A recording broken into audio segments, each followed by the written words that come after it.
constituencies. William KTN News, Hayega.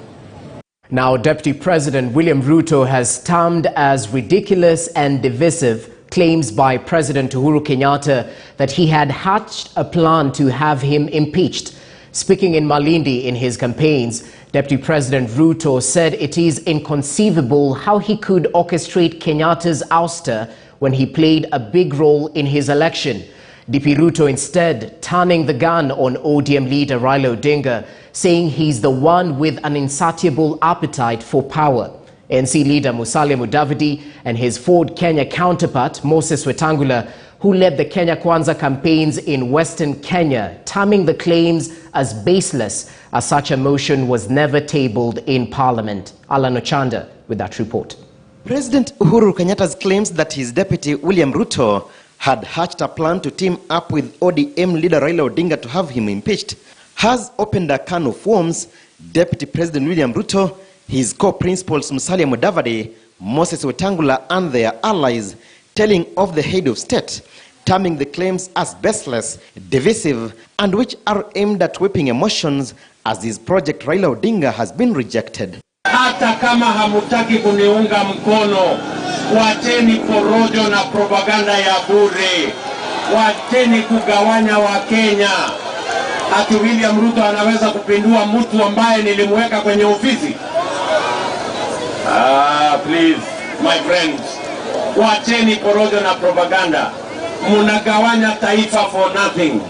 Hakuna motion yoyote ambayo ilikuwa imepelekwa bunge ya kufanya impeachment ya Uhuru. Hiyo ni uongo mtupu. Kama naibu wako alijaribu kukuhujumu, that is against the constitution.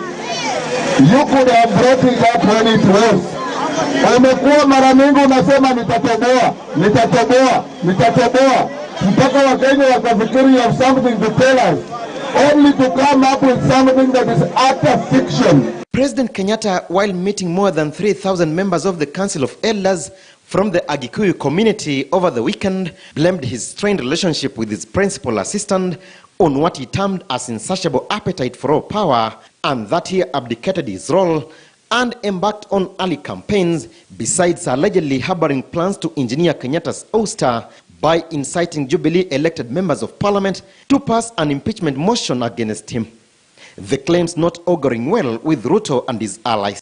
Mimi si mlevi, mimi si wazimu, ati niweke serikali ndani, ati niende nifanyie njama ati ya kuipindua. Mtu ambaye anajulikana kwa kupindua serikali ako Kenya hii na anajulikana.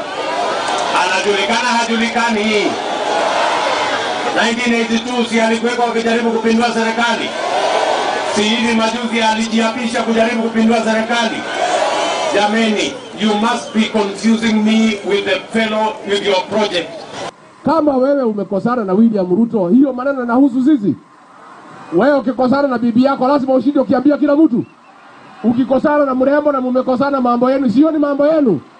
Tungetaka rais uita mkutano ile uliita jana, uambie wa Kenya fertilizer utapunguza siku gani. Kenya Kwanza has of late resorted to splitting their team into several teams, ostensibly to cover more ground. Pesa nyingi zaidi. As Ruto was in Malindi, Rigathi Gachagua led another team in Tharaka Nithi, while Mudavadi and Wetangula retreated to their western backyard, trying to whitewash ODM leader Raila Odinga's gains in the region, given he has been camping there since Friday. Uhuru ameshika remote control. So unajua remote control? Uhuru anafinya left, anaenda left. Anafinya right, anaenda right.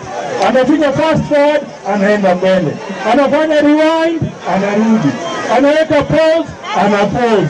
Na juzi alipokuwa London, Uhuru akafinya sleep, na jamaa kalala London. President Uhuru Kenyatta's account of his point of departure with his deputy William Ruto has definitely irked his supporters and allies alike, vowing not to be cowed, and that it only emboldens their support for Ruto. Alan Ochanda, KTN News.